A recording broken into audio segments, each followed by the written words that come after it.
नदवी साहब, मैं खुदा को मानती हूँ, पहले मैं इसी प्रमाइस से शुरू कर रही हूँ और ये बता रही हूँ आपको, मैं मानती हूँ, लेकिन कुछ सवाल हैं जो जावेद साहब ने उठाया, उसका जवाब आपको देना चाहिए।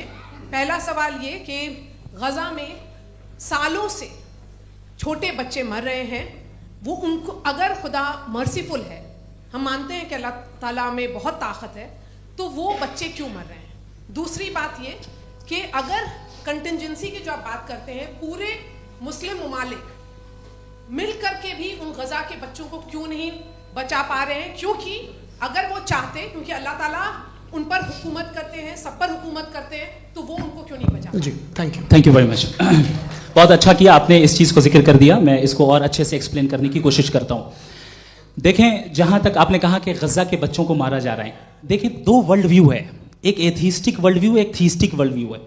बच्चे मर रहे हैं दोनों वर्ल्ड व्यू में, लेकिन हमारा वर्ल्ड व्यू कह रहा है कि रिकॉम्पेंस है, ये कह रहे हैं कि उनका मरना बेकार जाने वाला है, कोई उसका रिकॉम्पेंस नहीं है, चूंकि इनके यहाँ आखिरत और अल्लाह का कोई तसव्वुर या गॉड का कोई तसव्वुर नहीं है।